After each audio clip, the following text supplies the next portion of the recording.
Assalamualaikum warahmatullahi wabarakatuh. Nama saya Muhammad Afan Rizky, kelas G021 NPM 1901301072. Saya akan menjelaskan tentang karya ilmu saya yang berjudul Dampak Nongkrong Terhadap Indeks Prestasi Mahasiswa Akuntansi UPN Veteran Jawa Timur kelas G021.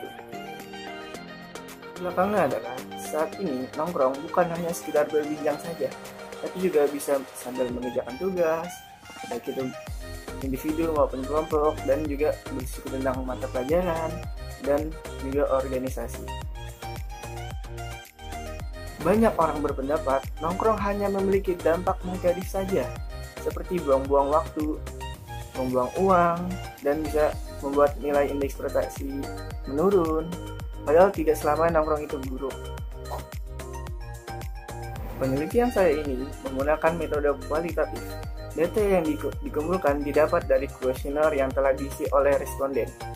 Berikut akan saya sajikan data kuesionernya. Dan pertanyaan pertama adalah, apakah Anda sering nongkrong? Dan data menunjukkan rasio tertinggi adalah mahasiswa yang sering nongkrong, berjumlah 33%. Dan 28% mahasiswa yang lumayan sering nongkrong, 23% mahasiswa yang kadang-kadang nongkrong, dan 14% mahasiswa yang jarang sekali nongkrong. Data ini menunjukkan bahwa hampir semua mahasiswa pasti pernah menongkrong bersama teman-temannya. Dan pertanyaan kedua adalah, berapa waktu rata-rata yang dihabiskan saat nongkrong? Data yang telah diisi oleh responden menunjukkan bahwa hampir semua mahasiswa rata-rata menghabiskan waktu lebih dari 2 jam saat mereka nongkrong bersama teman-temannya. Yang ketiga adalah, apa yang Anda lakukan saat nongkrong? Data menunjukkan sangat bermacam-macam apa yang dilakukan mahasiswa saat nongkrong.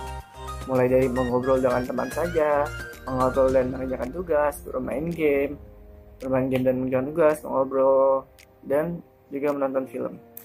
Dan ada juga gibah bersama teman-temannya.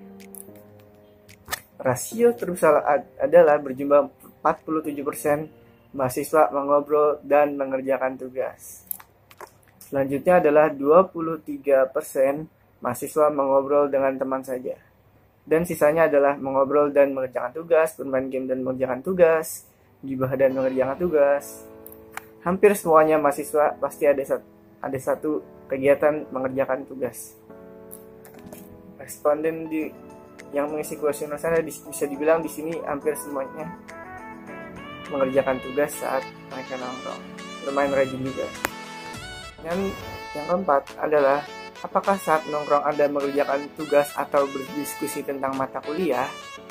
Dan data menunjukkan jawaban yang iya selalu berjumlah 9%, iya sering berjumlah 38%, iya kadang-kadang berjumlah 52,4%, dan tidak berjumlah 0%. Data ini menunjukkan bahwa mahasiswa saat nongkrong masih termasuk rajin, sering mengerjakan tugas, dan berdiskusi tentang mata kuliah. Tentu saja ini merupakan hal yang produktif dan membawa dampak positif bagi mahasiswa tersebut. Dan pertanyaan yang terakhir adalah, berapakah kisaran indeks prestasi Anda? Dan data menunjukkan bahwa bisa dilihat di sini diagramnya yang berwarna biru yang menunjukkan indeks prestasi kurang dari 3 berjumlah 0. Dan selanjutnya indeks prestasi yang berkisar kurang dari 3,25 bisa dilihat sangat sedikit sekali ya. Dan indeks prestasi rentan kurang dari 3,5 tapi lebih dari 3,25 berjumlah 57%. Dan mahasiswa yang memiliki indeks prestasi lebih dari 3,5 berjumlah 38%. Data ini menunjukkan bahwa responden termasuk orang yang produktif dan bisa menghasilkan indeks prestasi yang bagus. Dan responden saya hampir semuanya pasti sering nongkrong. Jadi nilai indeks prestasi mereka di sini lumayan bagus. Dan ini merupakan dampak yang positif ya. Jadi tidak selamanya nongkrong itu negatif. teman-teman, nongkrong itu tidak selamanya negatif ya. Ada dampak positifnya juga. Jadi kesimpulannya adalah banyak mahasiswa yang sering melakukan kegiatan nongkrong. Dan yang kedua adalah banyak mahasiswa saat nongkrong mereka mengerjakan tugas dan berdiskusi tentang mata kuliah.